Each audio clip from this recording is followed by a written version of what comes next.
তোমরা যারা হুগলি, কোচবিহার এবং উত্তর ২৪ পরগনা জেলায় রিসেন্টলি লিখিত পরীক্ষা দিয়েছো, যারা অপেক্ষা করছো রেজাল্টের জন্য, তোমরা জানো যে তোমাদের রেজাল্টগুলো দ্রুত প্রকাশ হবে।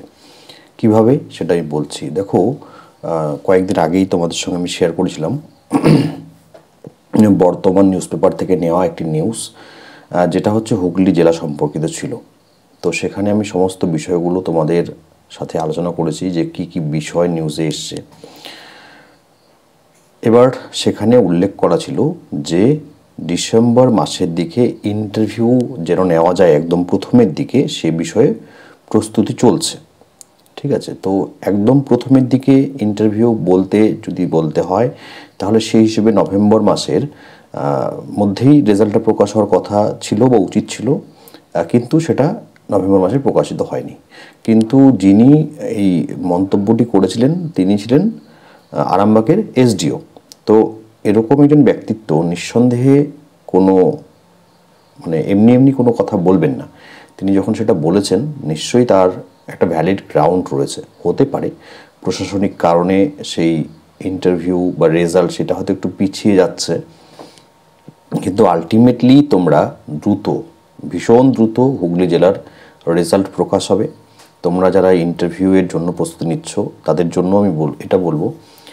তার আগে এটা বলি যে কোচবিহার জেলা এবং উত্তর ২৪ পরগনা জেলা, তো কোচবিহার জেলাতে লিখিত পরীক্ষা হলো সেকেন্ড ফেজ, কয়েকটা ব্লকের ক্ষেত্রে।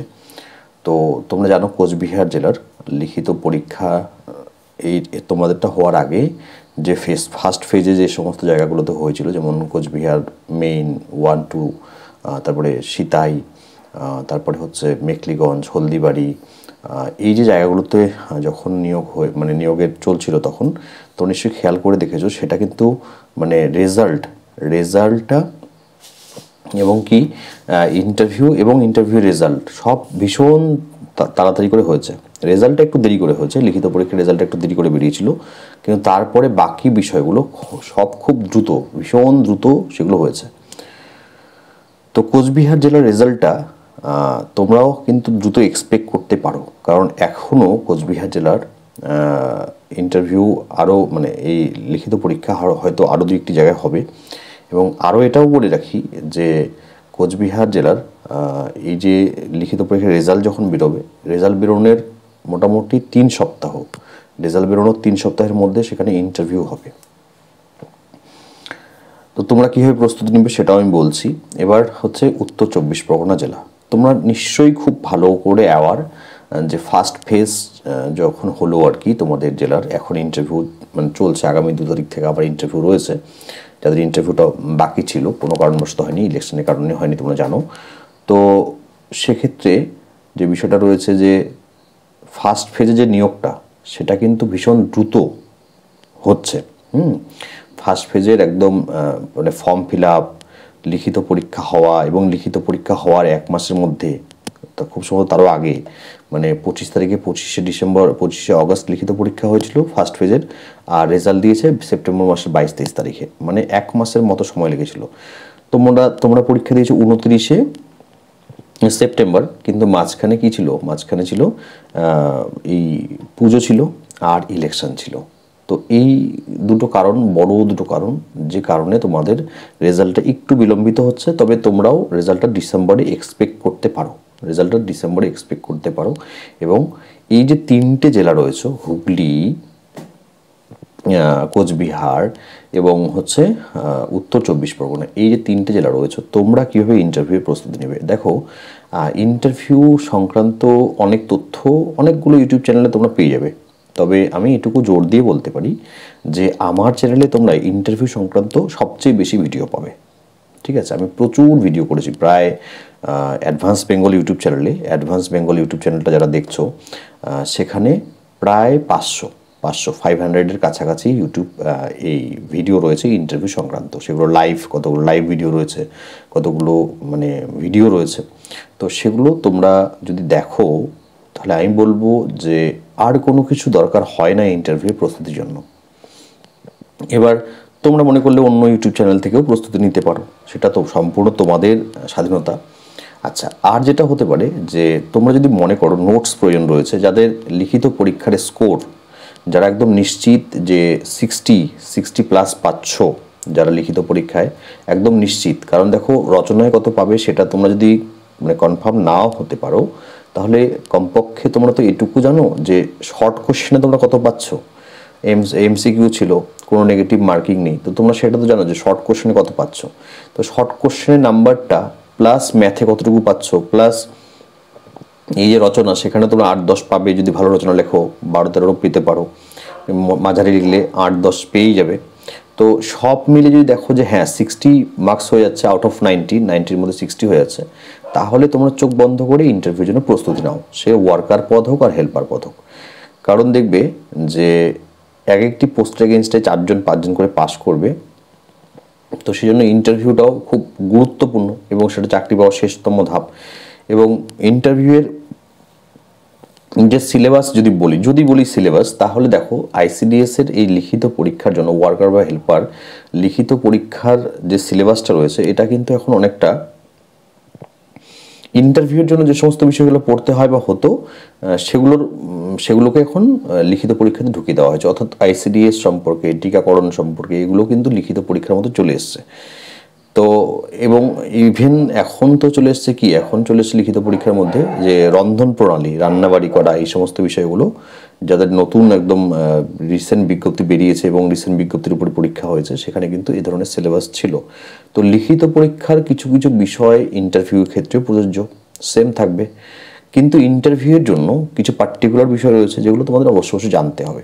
তো আমি সকলের জন্য, সমস্ত জেলার জন্য, লিখিত পরীক্ষা হোক আর ইন্টারভিউ হোক, সকলের জন্য অফার রেখেছি, ডিসকাউন্ট দিয়ে অফার রেখেছি। অন্য সময় যে তোমরা যে সমস্ত নোটসগুলো 399 399 টাকায় পারচেস করতে হয় বা হতো বা হবে, সেগুলো হচ্ছে আগামী 5 ডিসেম্বর পর্যন্ত।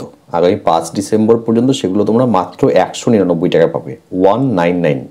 ঠিক আছে, সেই জন্য তোমরা হচ্ছে আমাকে আমার নাম্বারে তোমাদের পে করতে হবে। পে কনফার্ম হলে তোমাদের নোটস পিডিএফগুলো পাঠানো হবে। আগে পেমেন্ট হবে, পেমেন্ট ক্লিয়ার হওয়ার পরে তারপরে নোটস দেওয়া হবে। ঠিক আছে, অনেকে এরকম ভাবছে যে আগে নোটস পাঠান তারপরে পে করব, না, এটা আমি কখনো করিনি, করতে হয়নি এবং করবো না, কখনোই নয়। আগে পেমেন্ট হবে, দেন হচ্ছে নোটসগুলো পাঠানো হবে। এই শর্তেই আমি যারা নোটস নিয়েছে, প্রায় মানে কয়েক শতাধিক ক্যান্ডিডেট নোটস নিয়েছে বিভিন্ন জেলা থেকে, প্রত্যেকের ক্ষেত্রে একই রকম নিয়ম ছিল এবং আগামীতেও থাকবে। আগে পেমেন্ট হবে, তারপরে পিডিএফগুলো পাঠানো হবে।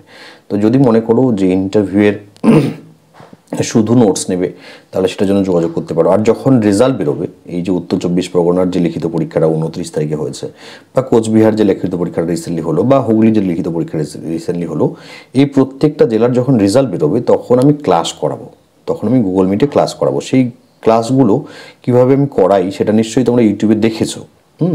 গুগল মিটে ক্লাসগুলো কীভাবে করাই, এখন এই মুহূর্তে আমার উত্তর 24 পরগনা জেলার যে ইন্টারভিউটা চলছে, সেখানে 113 জন শুধুমাত্র ক্লাসের জন্য, তারা ক্লাস এবং নোটস, এবং শুধু নোটস নিয়েছে এরকম অনেকেই আছে। ঠিক আছে, যারা শুধু নোটস নিয়েছে, তাদের ক্লাস করার সময় নেই বা সময়টা ম্যাচ করছে না। যদিও আমি ক্লাসটা সন্ধ্যাবেলা করেই, 8:30 থেকে 10:30 পর্যন্ত ক্লাস করে, 2 ঘন্টার ক্লাস, সপ্তাহে 4 দিন 5 দিন ক্লাস করানো হয়। গ্যারান্টেড 4 দিন ক্লাস তো হবেই, তারপরে প্রয়োজন বোধে বেশিও করানো হয়। তো যারা মনে করবে যে রেজাল্ট পাওয়ার পরে যে হ্যাঁ ক্লাস করব, যেখানে ক্লাস করলে কি হবে, তোমাদেরকে সমস্ত বিষয়গুলো বুঝিয়ে দেওয়া হবে, যেখানে তোমরা মক ইন্টারভিউ দিতে পারবে, তো সমস্ত বিষয়গুলোই হচ্ছে থাকবে। যারা সেই প্যাকেজটা নেবে, সেখানে নোটস থাকবে, ক্লাস থাকবে, মক ইন্টারভিউ থাকবে। আর যারা শুধু ক্লাসে শুধু নোটস নেবে, তারা 199 টাকা পে করলেই বর্তমানে তোমরা নোটসগুলো পেয়ে যাবে। এবং পরবর্তীতে ক্লাসে জয়েন করতে হলে বাকি টাকাটুকু পে করে তোমরা ক্লাসে জয়েন করতে পারবে।